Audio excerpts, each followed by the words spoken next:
Hello and welcome. Today's fascinating conversation is with Dr. April Smith, who is the Director of Research on Eating Disorders and Suicidality at Auburn University.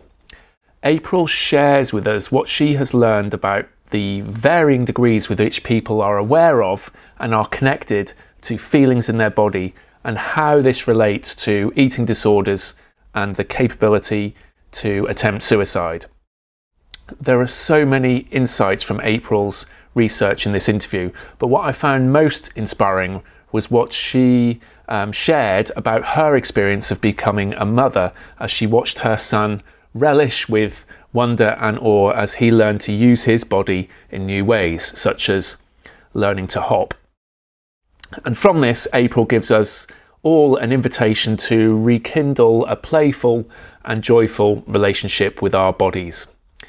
I really hope you enjoy this interview. Please do subscribe to the In a Sense YouTube channel for more information on this topic of interoception, also known as inner body awareness. Thank you very much. Thank you very much, April, for joining me today.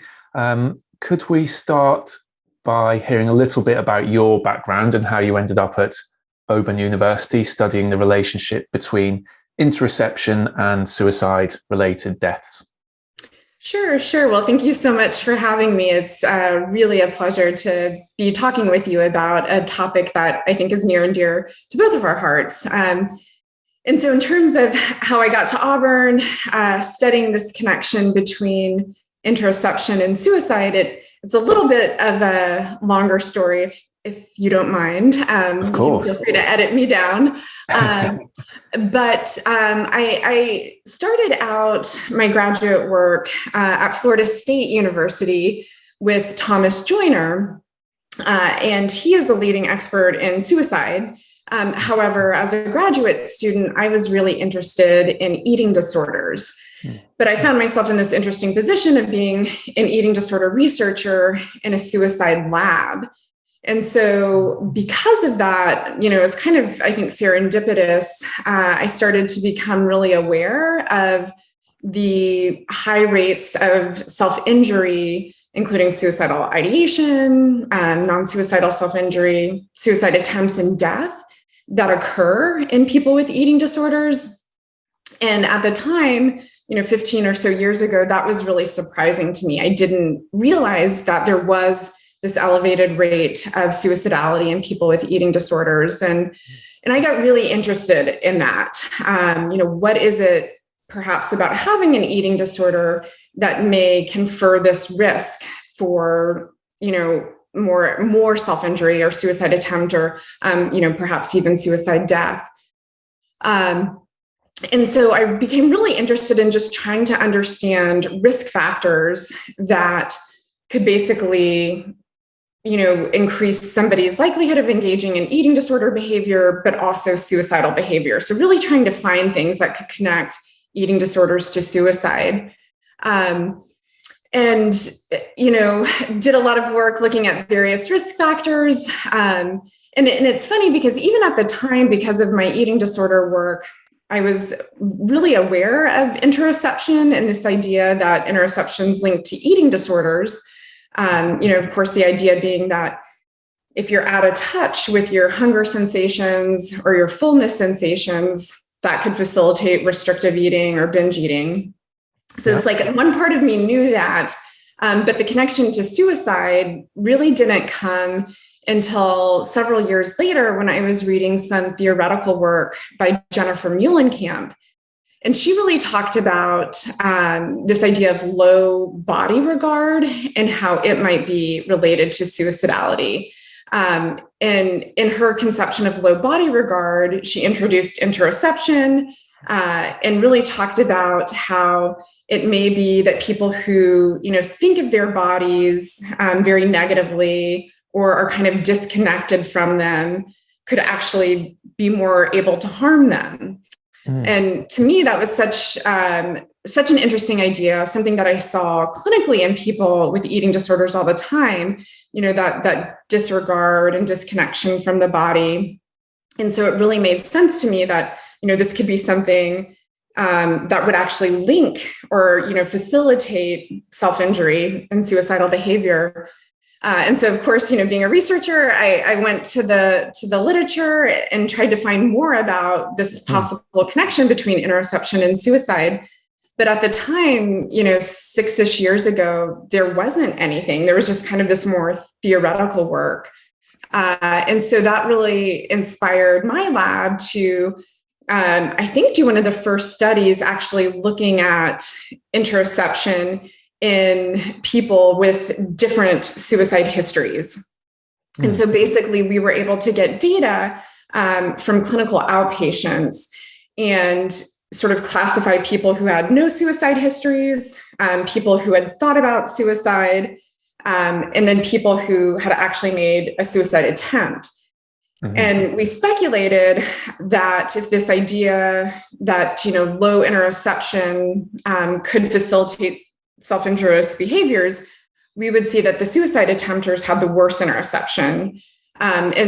And that is, in fact, what we found, where the suicide attempters had the worst interoception, followed by the people who had thought about suicide. And then the people who had no suicide histories had the best interoception.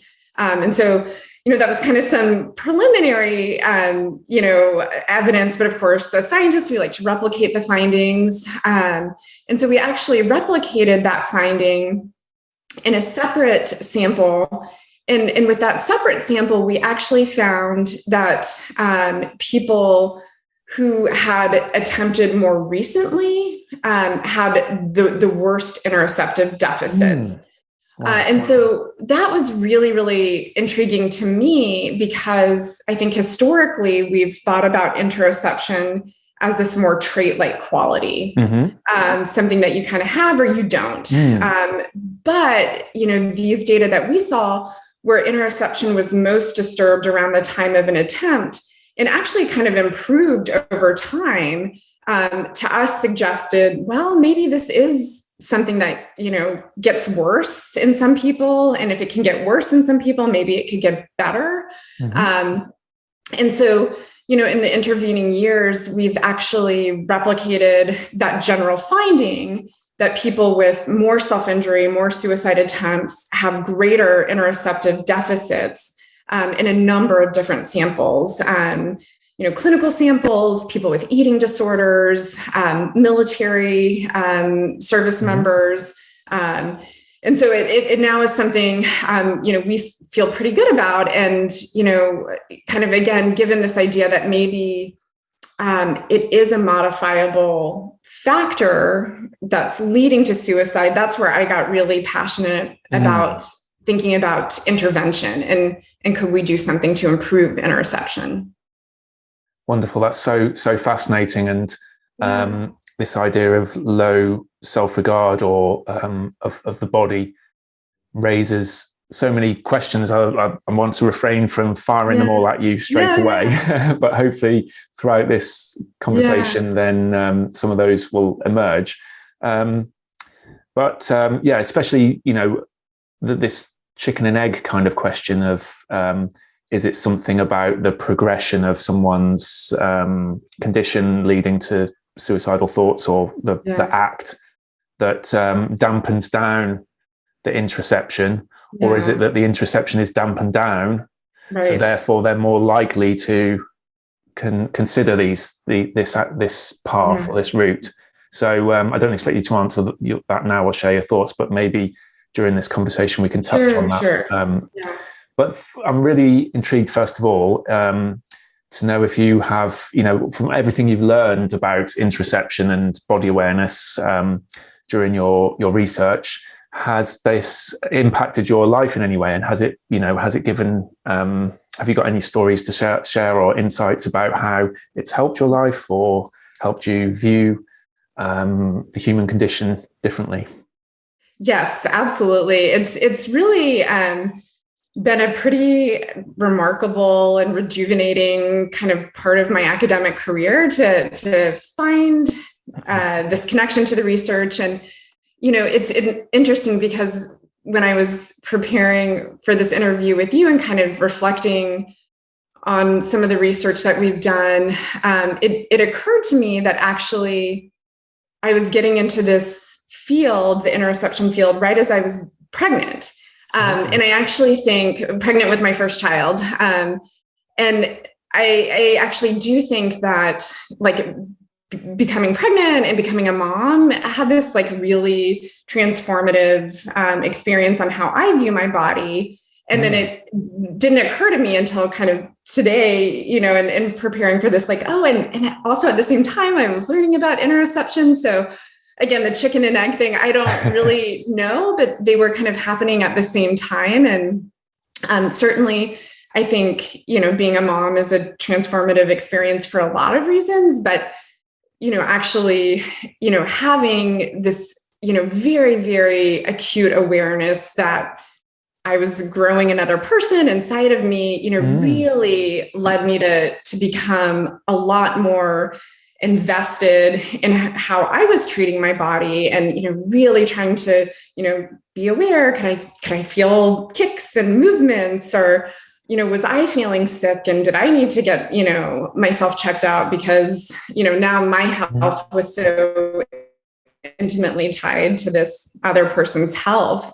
So I think that was a pretty amazing experience, I think, of just at this time, you know, getting into the research, but also being more acutely aware of my internal stations than I ever have been, you know, ever. And not all of that was good, right? Like morning sickness was terrible. And, you know, being aware of some of the, you know, pains and aches that come with being pregnant wasn't always fun. But, you know, and then having a child, I think it's also been really kind of inspiring to see, you know, as our son has grown, his connection to his body and just how different it is. You know, I think it's been eye-opening to see that, you know, kids are just born, I think, with this kind of wonderment and amazement about their bodies as they learn to do different things. You know, I can remember him learning to like jump on one foot for the first time and being so excited about that, or just learning to walk backwards. And, you know, these things that I think we all take for granted, you know, children, like they're just so appreciative of that in their bodies and how, as they, you know, are growing, they're developing new capabilities with their bodies. And so to me, that was really inspiring too, to be able to say, well, you know, he can be excited about all the things that his body can do, you know, and that brings him joy. You know, I should be trying to do some of that as well.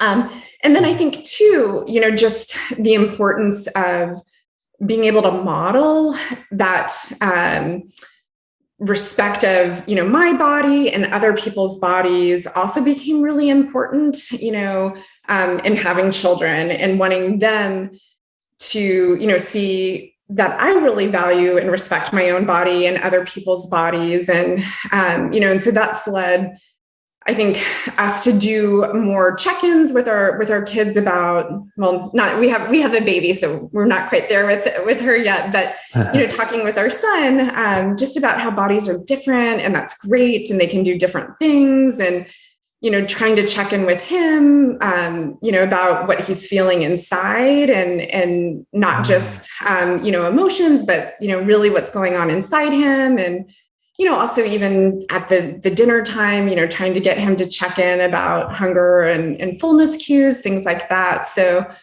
yeah, I do think this process of being a mom has helped kind of really shift the way that I think about my body and what it's capable of, and having this really great appreciation. And then getting to be around younger people is really inspiring to me too. And trying to kind of channel some of that childlike wonderment, I actually find really helpful. That's so nice to hear. And, you know, as what I got the impression of as you were describing watching your son hop was that, you know, he was getting all this joy and pleasure, some sensory kind of pleasure from that novel experience before, maybe even before he could label it as hopping, or, as you said, then go on to take things for granted, which is, you know, perhaps very different to what we'll be talking about this idea of disconnecting from the body or our sensory experience, and interoceptive dysfunction. So what a great what a great sort of invitation for us all to be a little bit more have a sense of wonder or awe about our bodies without kind of taking them for granted or labeling different functions too much. Yeah, exactly. So as I was reading through some of your papers you've published, it seems like you've specialized in the idea of interoception dysfunction and the relationship between that and eating disorders and suicidality. So for people who are maybe relatively new to this topic, could you give us a broad overview of what interoceptive dysfunction might be, how it's identified, and what you've learned about the dysfunction in eating disorders and suicidality? Sure, absolutely. Yes, it's a big term that, I find that a lot of people aren't familiar with. And so, the basic idea is that interoception refers to awareness of internal sensations. So, are you the type of person who is able to recognize whether you're hungry or full? Are you aware of pain throughout your body? Are you able to recognize emotions? So then interoceptive dysfunction is when people, that interoceptive system isn't working properly. And there, that's kind of a whole other system why that may, or a whole other question why that may be. But the kind of way I like to think of it is they're almost disconnected from their internal sensations. They're, almost at an extreme end, just out of touch with their body, or, even kind of numb to a lot of different internal sensations. So they may not experience many emotions or be able to recognize them. They may not experience hunger or fullness, or notice pain, things like that. So to the extent that that's happening, that's what I would call interoceptive dysfunction. And I believe that it leads to this bodily disconnect. And one way I explain it to people is through kind of a little thought experiment, where if you imagine holding a sharp knife and then carving your initials on a table. Okay. And then imagine now carving your initials on a tree. Okay. And then imagine carving your initials on an animal, say a cow. Okay. Yeah. And now, finally imagine carving your initials on your body, maybe a really tender part of your body. And you can kind of see, I can see even in your face how it becomes more and more uncomfortable to imagine. Yes. And it's like in my chest, there's something, twisting or tightening up. Right. And that actually shows that you have a care and concern for your body. It's uncomfortable for you to imagine inflicting pain to yourself. But I think for a lot of reasons, when people do become disconnected, when they do start to experience interoceptive dysfunction, for them, harming their bodies is more akin to, carving their initials in that table or that tree. They really start to see their bodies as more like objects, things that aren't part of themselves. And when you start to see yourself in that way, you can see how that would really facilitate a lot of different types of self-injury. And I tend to think of eating disorder behaviors as forms of self-injury, that the prolonged restriction or over-exercise, binge eating, vomiting, all these things are painful at their core, and causing damage to the body. And then, of course, at the extreme end, you have suicide attempts. But yeah, that's really kind of the premise. And we, as I mentioned, have really found a lot of support for this idea, at least in retrospective studies. So I will really try to couch that there's very little longitudinal or perspective work in this area, at least with clinical samples. And so that's a real need. But when we look at people and we assess how much self-injury they've engaged in, time and time again, we find that the people who have engaged in more self-injury are reporting more interoceptive dysfunction.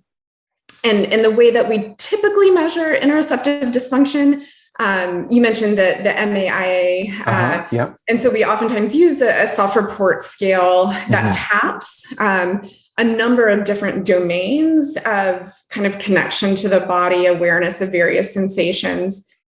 And to me, what's been so interesting is this self-report scale that we use. I believe it has 8 subscales. And the one that consistently demonstrates the strongest relationship with self-harm is the body trust subscale. Okay. Yeah. Yeah. So this idea that people aren't feeling at home in their body, they're not feeling like their body is a safe space.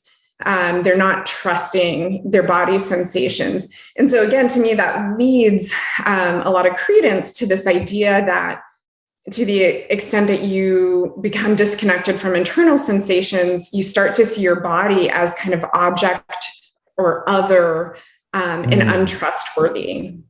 If the disconnection is linked to dysfunction of interoceptive dysfunction, and you're saying that can lead to a situation where there's this numbing or disconnecting, and also the people in that state will score very low on trusting their body.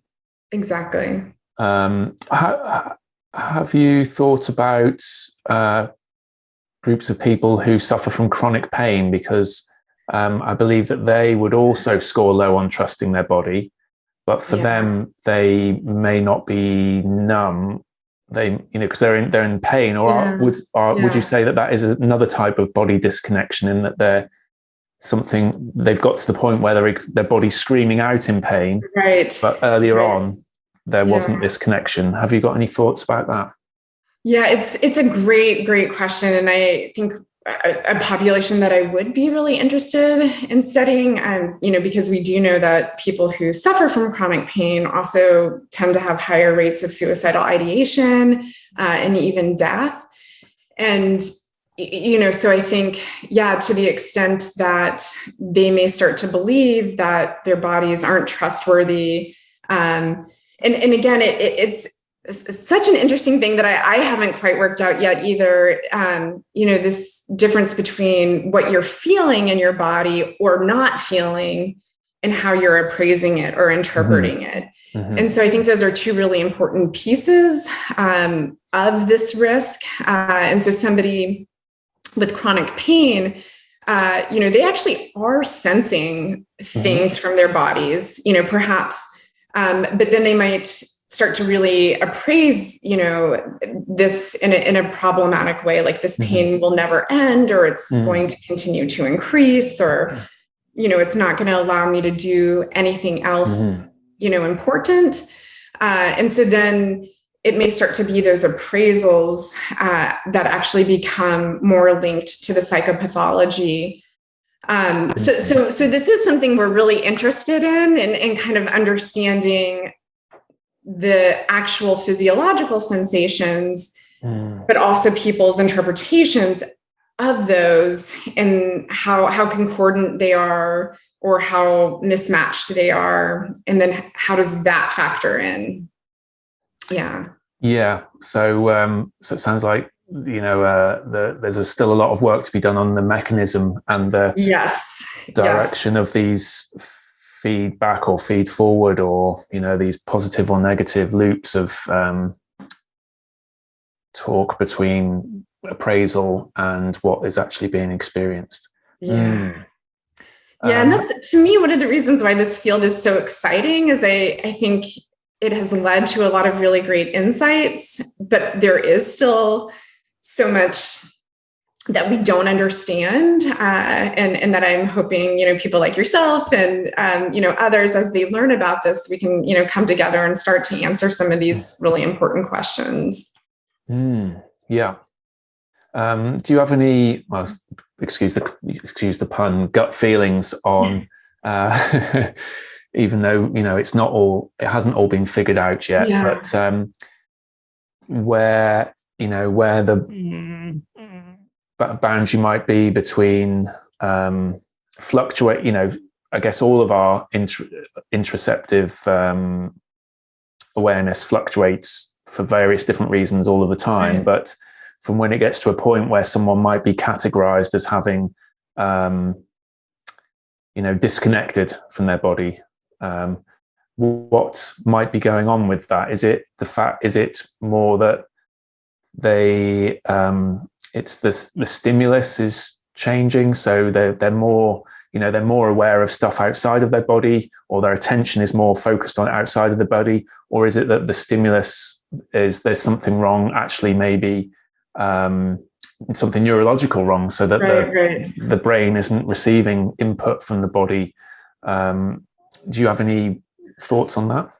I do. And I will, put the important caveat that these are just my thoughts. There might be research to back this up, but not research that we've done. But it's such an interesting question, and one that I am really interested in exploring. And I actually really think it could be both. It could be perhaps either greater, attention to things like, pain or other, sensations of the body, or, things that are, taking attention away from the body that are outside.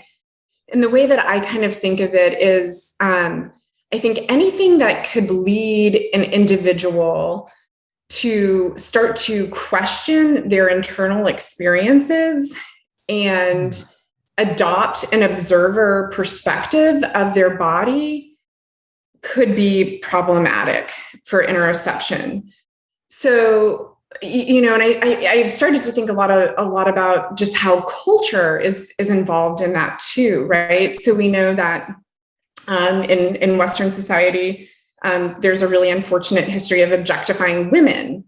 And to the extent that women, start to internalize some of those self-objectification, kind of norms, and think of themselves more, in terms of appearance, or, not necessarily relying on their internal sensations, I think that could be problematic. And we actually do know that self-objectification is related to worse interoception.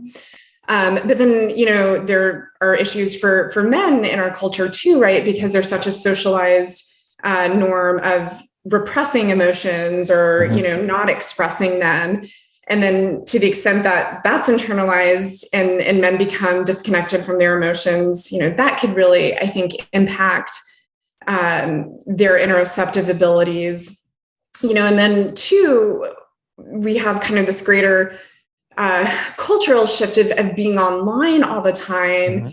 And with social media, you almost kind of de facto are taking this observer perspective when you're creating content online, right? You're posting and you're thinking, or at least I'm thinking, and I think most people are like, how is this going to be perceived by other people? And so you're adopting this observer perspective when you kind of engage in that type of social media activity.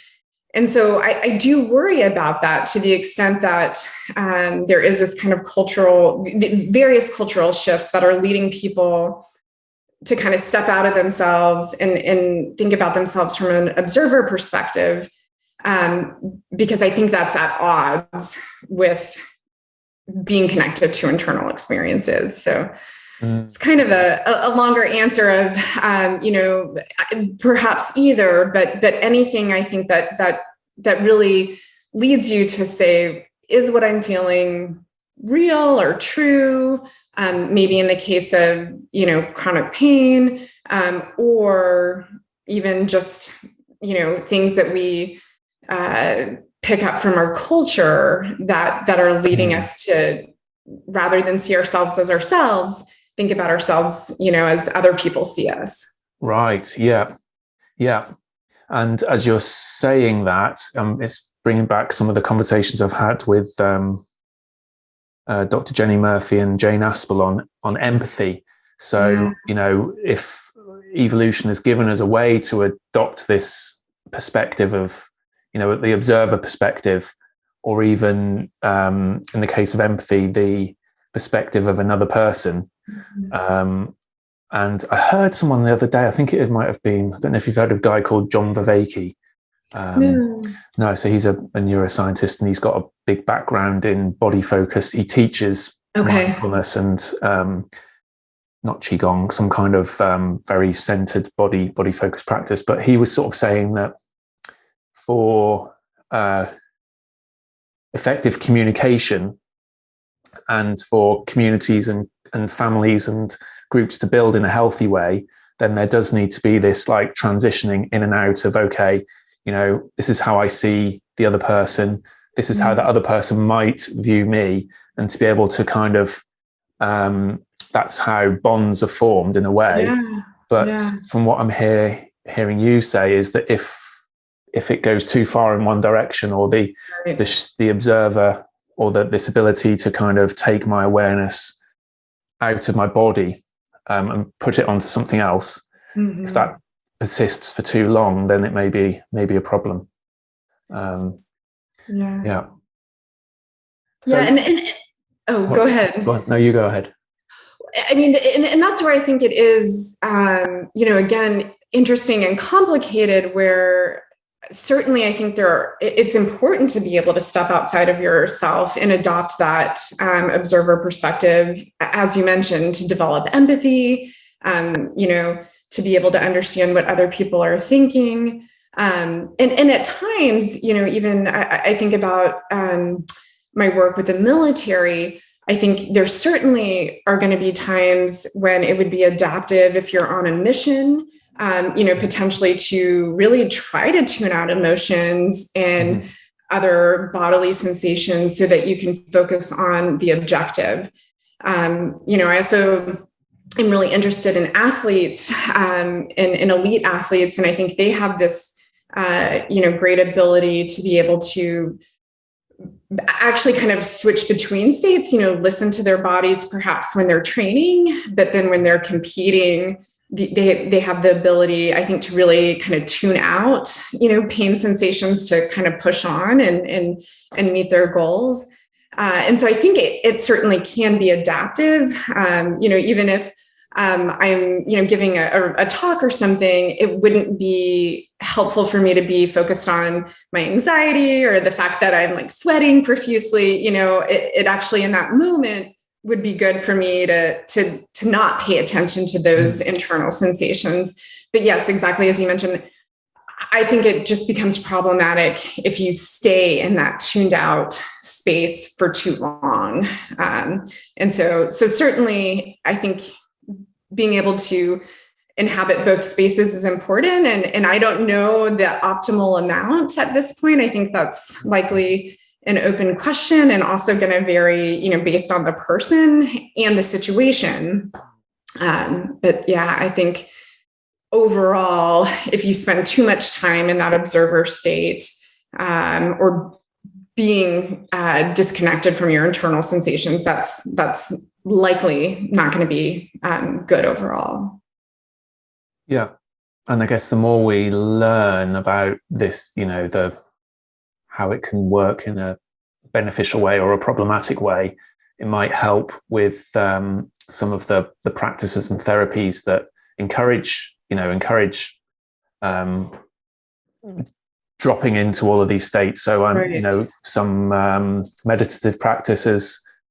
I'm thinking of one, I can't remember what it's called, the 5 koshas or something, where you've got these 5 bodies, and the idea is to tune into them. And one of them is more like the observer, which is above all of the others. And, I know that sort of practice is very distressing for some people and may not actually help them. Whereas other people kind of, it's a lifesaver.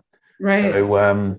So yeah, I think that's what excites me about interoception, is how it can help us understand all these practices that have been around for centuries, Right. or the modern somatic practices, and help us gradually kind of see, okay, this might be useful for this person, Yep. that might be useful for somebody else. Yeah. Fantastic. The research you mentioned about athletes, Yeah. I noticed that you had a paper on that. So it was the Association of Athletic Participation on with the capability for suicide. Can you talk a little bit more about that and what you found in that research, please? Sure. The capability for suicide comes from Thomas Joyner's work. And so, again, he was my graduate mentor and a leading expert in suicide. And so he has this theory of suicidal behavior that's been around since the early 2000s and received a lot of empirical support. And the idea is that it's not enough for somebody to desire suicide.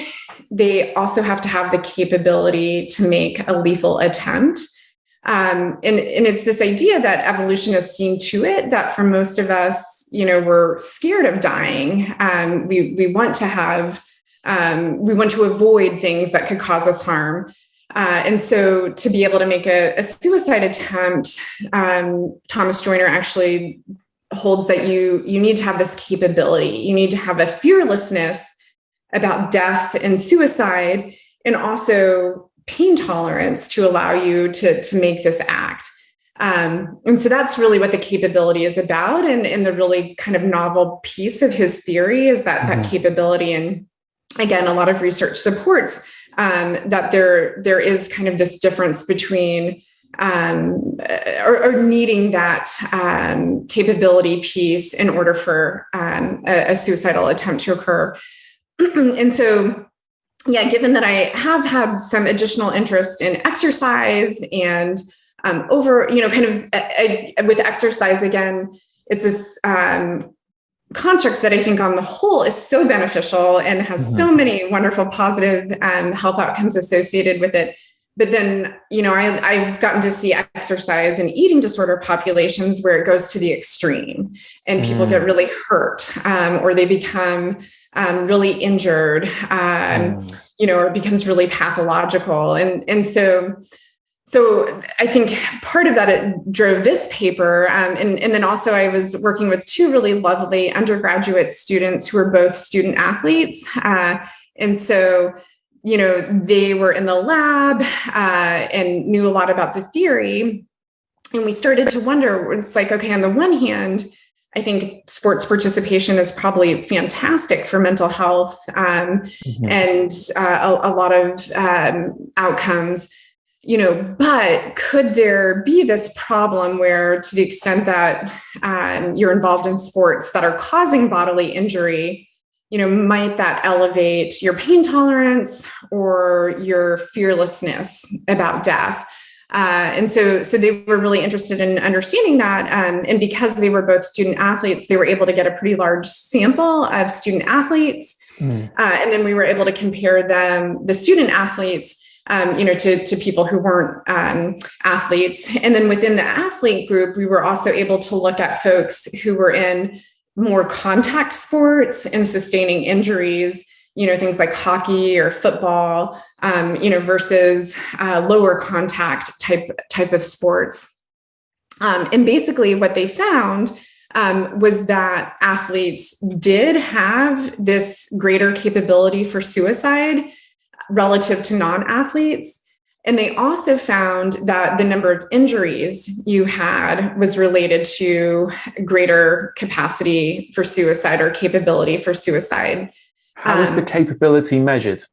Sure. So we measured it through self-report, but then also through objective pain tolerance. Okay. And so we use a device called an algometer, and we actually apply pressure to this spot of your non-dominant hand. And we actually ask participants to tell us when they first start to sense pressure and then stop when they can't tolerate any more pressure. And of course, we put a lot of safeguards in place. We're not going over certain amounts and things like that. But yeah, so we're able to kind of look at it both more subjectively and then also more objectively. And so it was this interesting finding that on the whole,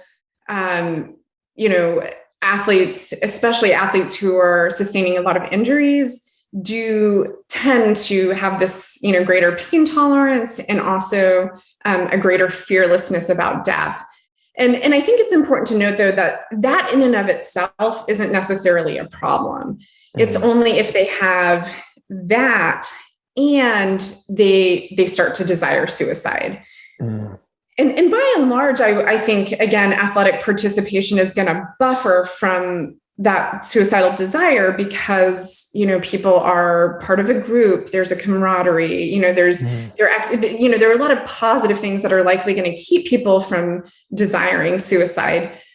But if you ever should start to desire suicide and you have this history, or you are an athlete and you've developed this really high pain tolerance and you're no longer afraid of death, then that's when it could be perhaps troubling. Nothing to inhibit it, or fewer things to inhibit the urge.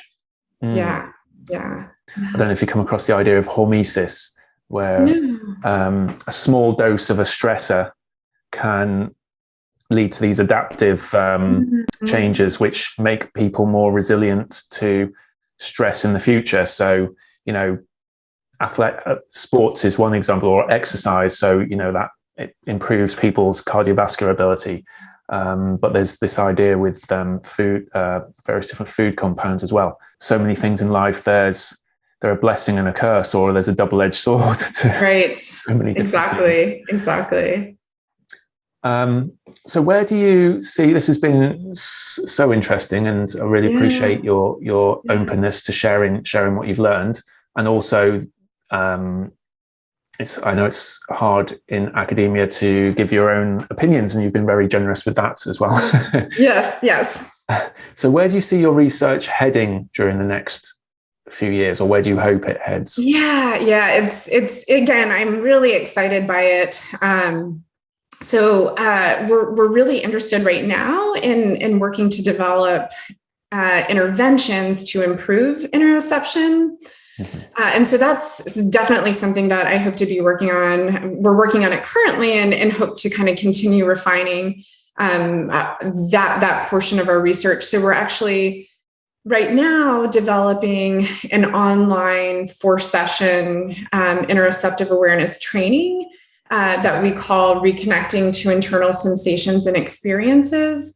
And so at the moment, we've just done some pre-post trials, uncontrolled, but we are finding that participating in the 4-session kind of self-guided training actually does lead to improvements in interoception, suicidal ideation, also eating disorder symptoms, and a number of other psychological symptoms.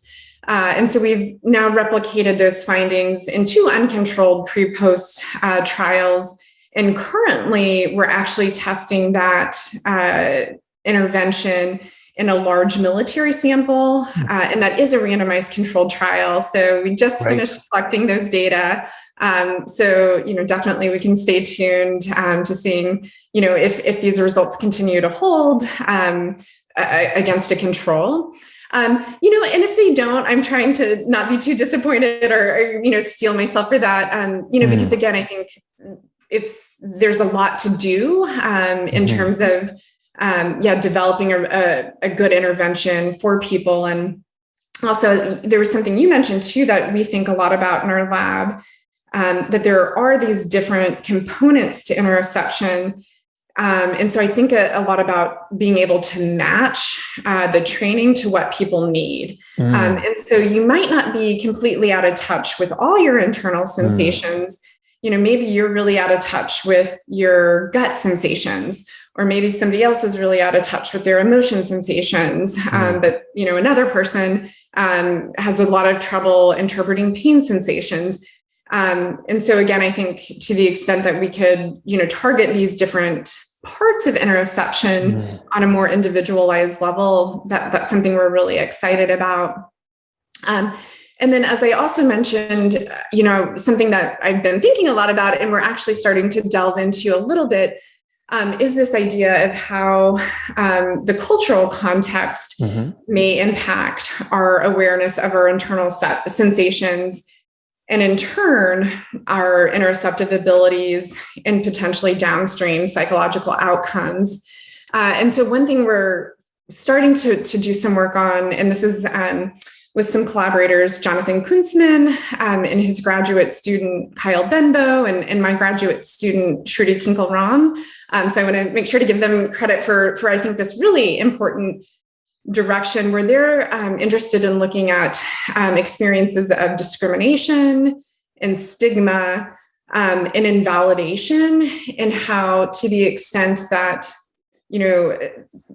an individual experiences those things, that from the culture, from individuals, that could lead them to question their own internal sensations, and then in turn impair interoception and potentially be linked to negative outcomes. So we actually have one cross-sectional paper right now that was recently published looking at Black Americans, where we found that experiences of unfairness were related to worse interoception and actually suicidal ideation. So, again, one of those findings that is on the one hand, kind of hard to see, but I think we're excited to explore that further, and again, be thinking about potential points of intervention, to disrupt some of these perhaps problematic, cultural messages that are then leading to these mental health outcomes. The idea of being treated unfairly, and especially for something, if it's related, I guess, if it's for the color of someone's skin or another trait, it even doesn't have to be ethnic. It could be, another feature, color of their hair, or anything. Right, or their body size, size, height, body ability. And, that's they're treated unfairly, which is one thing, and then the other thing is it's almost like a message that there's something wrong with their body. Exactly. And then the feelings that might be associated with that, and then if you add on top of that that internal interpretation about, okay, so this is myself, this is how I feel, but there's something wrong with that, then you can see how the lack of trusting and all of those things can start to emerge. Just going back to the point about your intervention and sort of the challenge of tailoring it to different people.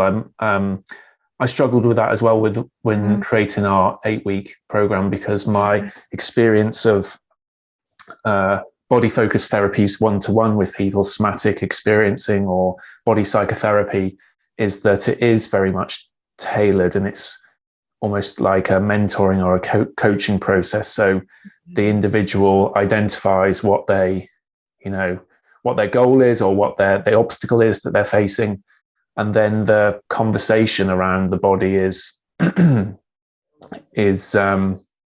directly related to that. Whereas with a one-to-many intervention, an online intervention, it's hard to do that.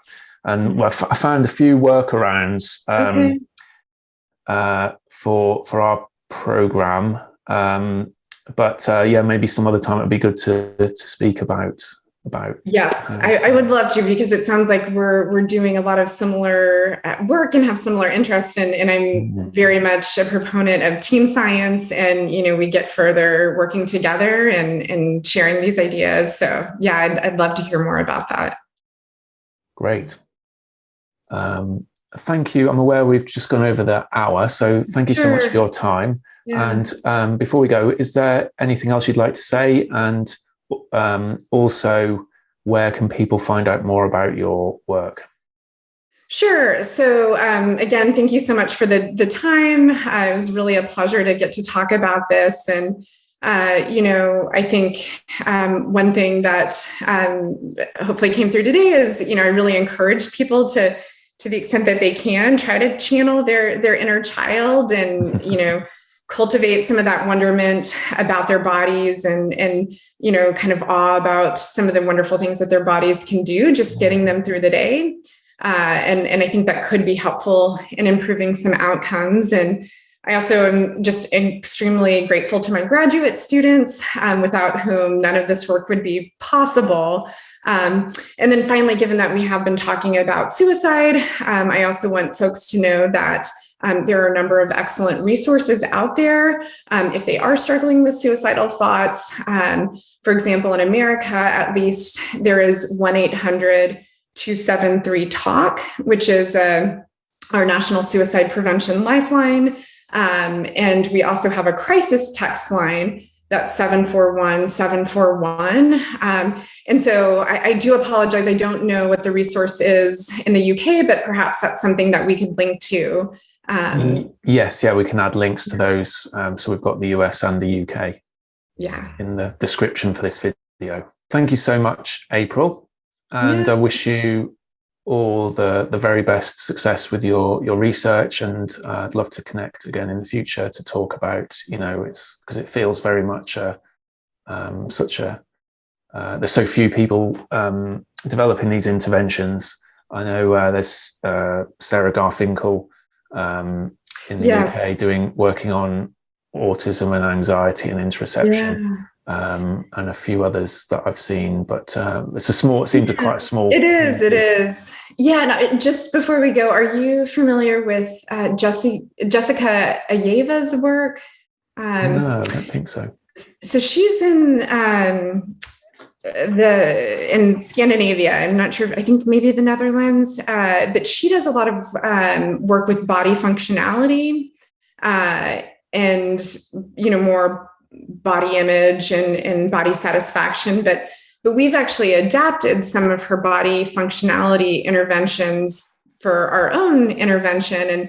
And I've really appreciated her work in this idea of thinking about what your body can do for you versus, how it appears to other people or all the things that it is disappointing you with. So it's, again, that kind of shifting of thinking about, not necessarily body appreciation, but really like what your body can do, that I think is really promising. Okay, I shall look Jessica up. Yeah. Well, I definitely plan to stay tuned to your channel and wish you the best of luck with the project. I think it's so important. And I'm really, grateful to you all that you guys are engaging in the hard work of getting this message out to folks out there. Thank you so much. It's been an absolute pleasure. Yes.